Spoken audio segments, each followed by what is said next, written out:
प्यारे दोस्तों आदाब പുതിയൊരു എപ്പിസോഡിലേക്ക് എല്ലാവർക്കും സ്വാഗതം. ഉറുദു അക്ഷരമാലയിലെ ഒരു അക്ഷരത്തെക്കുറിച്ചാണ് ഇന്ന് നാം പറയാൻ പോകുന്നത്. എങ്കിലും ഈ അക്ഷരത്തിന് ഒരുപാട് കൂട്ടുകാരികളുണ്ട്. കൂടെ നടക്കുന്ന ഒരുപാട് കൂട്ടുകാരികൾ. ഏതാണ് ആ അക്ഷരമെന്നറിയണ്ടേ? ആ കൂട്ടുകാരികളൊക്കെ ആരാണെന്ന് പറയണ്ടേ? നോക്കാം നമുക്ക്. പ്രിയപ്പെട്ട കൂട്ടുകാരെ, ഇന്ന് നാം പറയാൻ പോകുന്ന അക്ഷരം നോക്കൂ. ദോ ചശ്മി ഹേ. ദോ ചശ്മി ഹേ. ഈ അക്ഷരം നാം കഴിഞ്ഞ ഭാഗത്ത് പറഞ്ഞതാണ്. അത് എങ്ങനെയാണ് എഴുതുന്നത് എന്നും നാം പഠിച്ചു കഴിഞ്ഞതാണ്. പക്ഷേ ഈ അക്ഷരത്തെ ഇന്ന് നാം പഠിക്കുന്നത്, ഈ അക്ഷരത്തിന് ഒരുപാട് കൂട്ടുകാരികളുണ്ട്. ആ കൂട്ടുകാരികളോട് ഒന്നിച്ച് ചേർന്ന് നടക്കുമ്പോൾ പല വ്യത്യാസങ്ങളും ഈ അക്ഷരത്തിന് വരുന്നുണ്ട്. ഉച്ചാരണത്തിലും എഴുത്തിലും ഒക്കെ മാറ്റം വരുന്നുണ്ട്. അതാണ് ഇന്ന് നാം പഠിക്കുന്നത്. ദോ ചശ്മി ഹേയുടെ കൂട്ടുകാരികളെ നോക്കൂ.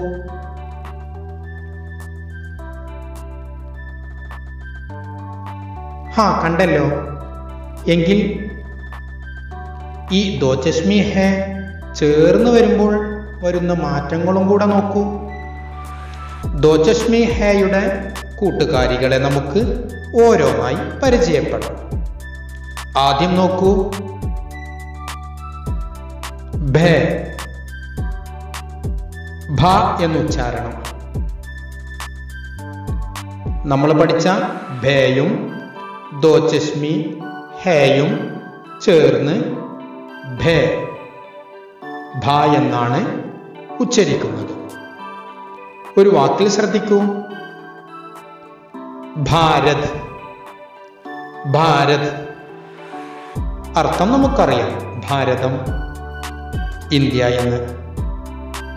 മറ്റൊരു പദം നോക്കൂ. ഭായി. ഭായി.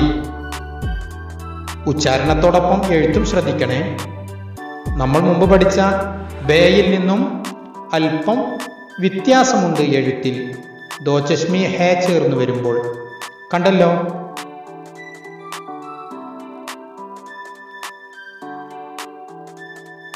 അടുത്തത് നോക്കൂ.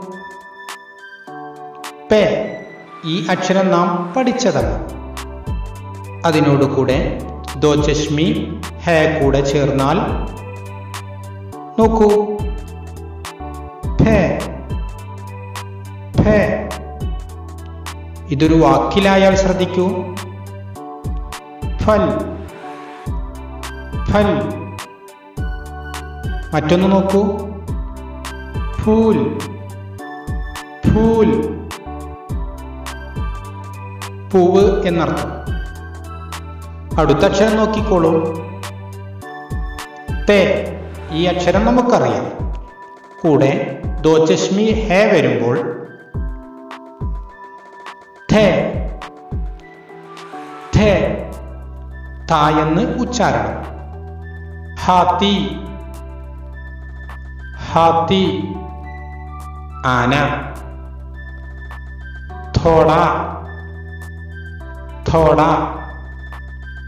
കുറച്ച് എന്നർത്ഥം. അടുത്തത് നോക്കിക്കോളൂ. ടേ നമ്മൾ പഠിച്ചതാണ്. കൂടെ ദോ ചശ്മി ഹേയും വന്നാൽ ഡേ. ഡേ. ഢ എന്നുച്ചാരണം. വാക്കിൽ നോക്കൂ. ആട്ട്. ആട്ട്. മറ്റൊന്ന് നോക്കൂ. ലാഠി. ലാഠി. അടുത്ത അക്ഷരം ജീം. ദോ ചശ്മി ഹേ ചേർന്ന് വന്നാൽ ഛേ. ഛേ.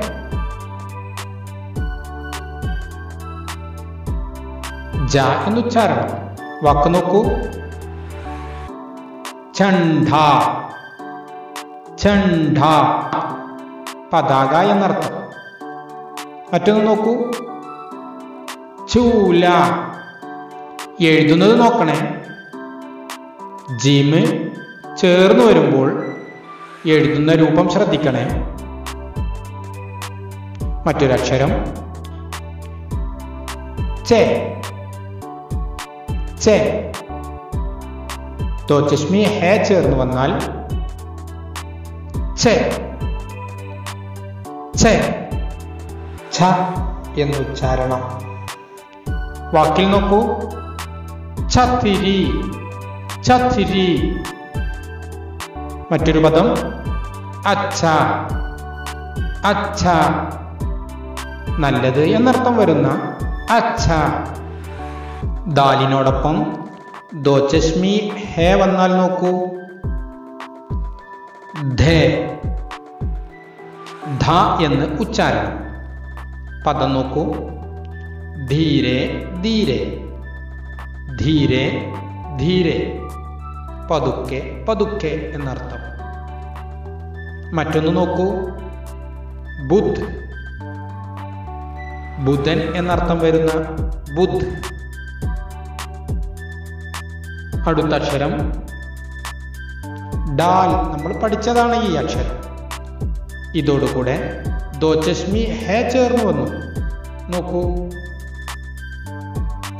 ഡ എന്നുച്ചാരണം. ഢ. ഢോൽ. ഢോൽ. അടുത്തത് നോക്കൂ. കാഫിനോടുകൂടെ ദോചശ്മി ഹേ ചേർന്ന് വന്നാൽ ഘ. ഘ. ഉച്ചാരണം ഘ. വാക്ക് നോക്കൂ. ഖാന. ഖാന. പങ്ഖ. അടുത്ത് നോക്കൂ. ഗാഫിനോട് ചേർന്ന് ദോചശ്മി ഹേ വന്നു. ഘ. ഘ. ഘർ. ഘർ. ഘടി. ഘടി. ഈ മൂന്നക്ഷരങ്ങൾ ശ്രദ്ധിക്കൂ. ഡേ, നൂൻ, ലാം. ഈ മൂന്നക്ഷരത്തോടൊപ്പം ദോചശ്മി ഹേ ചേർന്ന് വന്നാൽ ഉച്ചാരണത്തിൽ ചെറിയൊരു വ്യത്യാസമുണ്ട്. ശ്രദ്ധിക്കണേ. ഒരു ഹേ എന്നതിൻ്റെ മുഴക്കം വരുന്ന ഉച്ചാരണം. ഡേ നമുക്ക് നോക്കാം. അതോടൊപ്പം ദോചശ്മി ഹേ വന്നാൽ പദത്തിലാവുമ്പോൾ ശ്രദ്ധിക്കൂ. പഠന. പഠന. കണ്ടല്ലോ. ഇനി നൂന് നോക്കൂ. ദോചശ്മി ചേർന്ന് വന്നു. നെ നെ എന്നൊരു സൗണ്ട് വരുന്നുണ്ട്. നന്നി. നന്നി. അടുത്ത് നോക്കൂ. ലാമിനോട് ചേർന്ന് വന്നത് ല. ല എന്നൊരു ശബ്ദം വരും.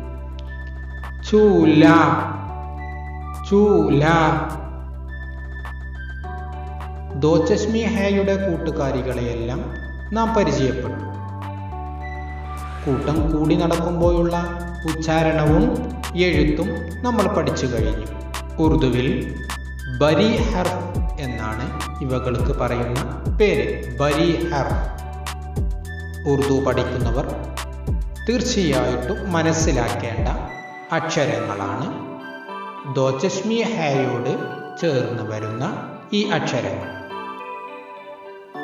എഴുതുന്നതും വായിക്കുന്നതും പ്രത്യേകം ശ്രദ്ധിക്കണേ. പ്രിയപ്പെട്ട കൂട്ടുകാരെ, ഉറുദുവിലെ വളരെ പ്രധാനപ്പെട്ട അക്ഷരങ്ങളാണ് ഇന്ന് നാം പറഞ്ഞത്. എഴുതുന്നത് എങ്ങനെയെന്നും വായിക്കുന്നത് എങ്ങനെയെന്നൊക്കെ നാം പറഞ്ഞു. അപ്പോൾ വീണ്ടും കാണാം. ശുക്രിയ.